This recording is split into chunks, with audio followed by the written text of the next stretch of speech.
Welcome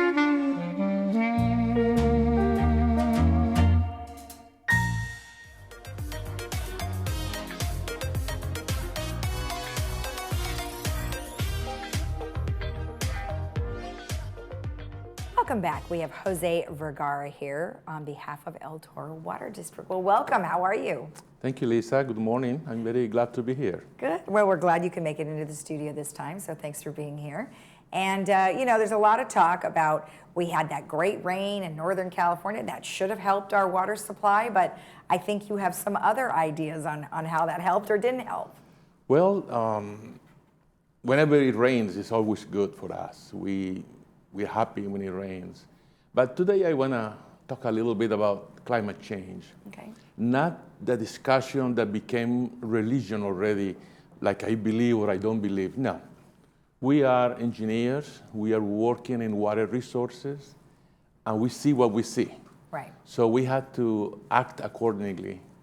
So we need to prepare for the things that we see. Mm-hmm. And Southern California depends heavily in two sources of water, the Colorado River and the Sierra.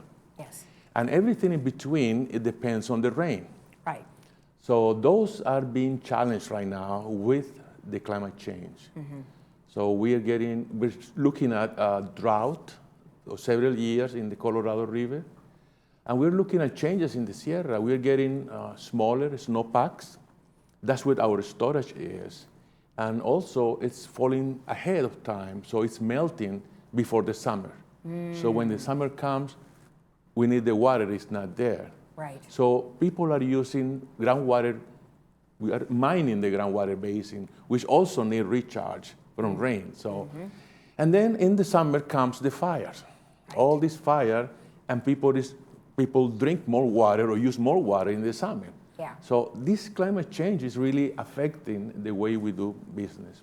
Okay.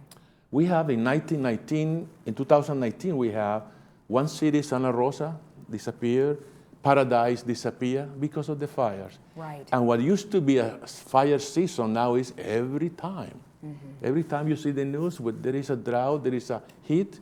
So climate change is actually impacting a lot of our water use. Right.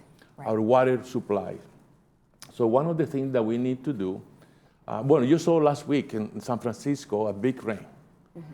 That is an atmospheric river. We call it river. It's a small sheet of water that goes into the atmosphere, but it carries lots of water. Right. So they measure this as a number 5. They categorize this as a number 5 out of 5. So top. However, we need about 5 to 7 5 of those. Those yeah. to be able to fill our storage. So one rain doesn't do much. Well, having an atmospheric river, is that possible to have another one? It is not up to us. It's up to the weather. I didn't know if there was some forecast of some kind. The problem with us, with the climate change, is that we no longer can use the methodology that we were using before. Oh, I see. We had a pattern that we set up. We even designed the operation of the system based on a hydrologic pattern that happened many years. Okay. We had hydrology for 100 years. But now we don't know because the weather is changing so much that we expect something and then we get something else. Right. So it's very, very uncertain. Okay. So one of the things that people ask me, what can I do? I say, well, you can buy an electric car and then stop emissions going out. Mm-hmm. You can put solar in your house. You can eat vegan. You don't need cows because cows take a lot of land. You could plant trees. But every individual is not like water. When you start saving water, every little bit adds. In climate change, every little bit that people do doesn't help much. Mm-hmm. Because there is a large amount of CO2, carbon monoxide, dioxide coming to the air. Okay. And the solution is to stop that. Right. Since the Industrial Revolution, the CO2 in the air has been increasing, and lately, a lot more. Mm-hmm. 43 billion tons of CO2 going into the air. Mm-hmm. There are scientists working on technologies to take CO2 and convert it into air. However, they require lots of energy. Yeah. And that's another problem. They need is there are people trying to create more clouds because clouds do reflect the sun and cool down a little bit. But we can do all this if we want it. The problem is, as long as we keep producing this CO2, the climate is going to change. So the solution is cut down the CO2. Well, exactly. And it's not, and that's a worldwide problem. That is not just the United States, right? So, I mean, you've got an awful lot going into the air that's affecting all of us. That is the main problem and injustice, because the countries that more cause damage are the most developed countries. And who's paying for that? The undeveloped countries.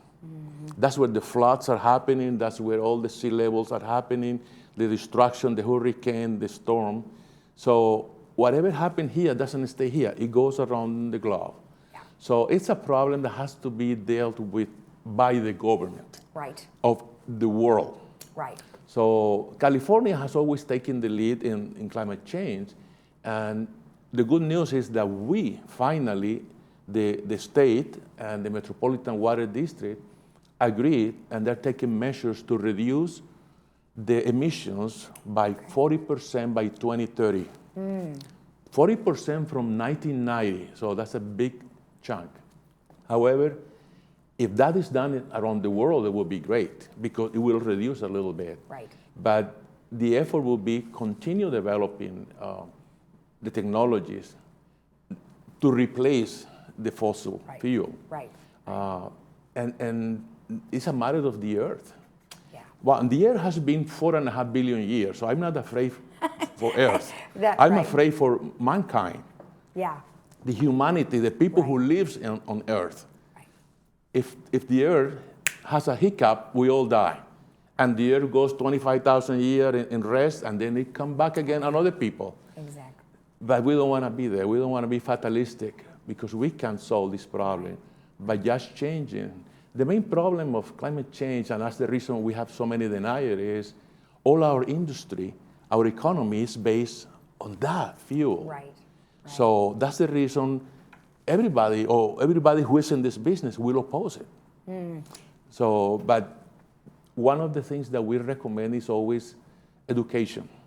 If we start educating children from the beginning about this problem, when they grow, we may be able to change many of those things. So. And that is the generations to come. And like you said, education is knowledge, and everybody hopefully will adopt some of those things that we do teach them and teach their children. So it does continue. And thank goodness, right now, I believe the president is at a summit, and this is of the top of his list. So hopefully they'll have some new ways of us saving water and doing a variety of other things. Yes, and well, that's a message. It's a message a little off the cuff or not rewarding, but yeah, we need to be aware that we need to do something. It's not for us. Some of us will be gone when the whole thing starts noticing, but for our children and the children of our children. All right. Well, thank you so much for the information. I appreciate it. Good reminders. Thank you, Lisa. Thank you for the invitation. Bye. And we'll be right back after this.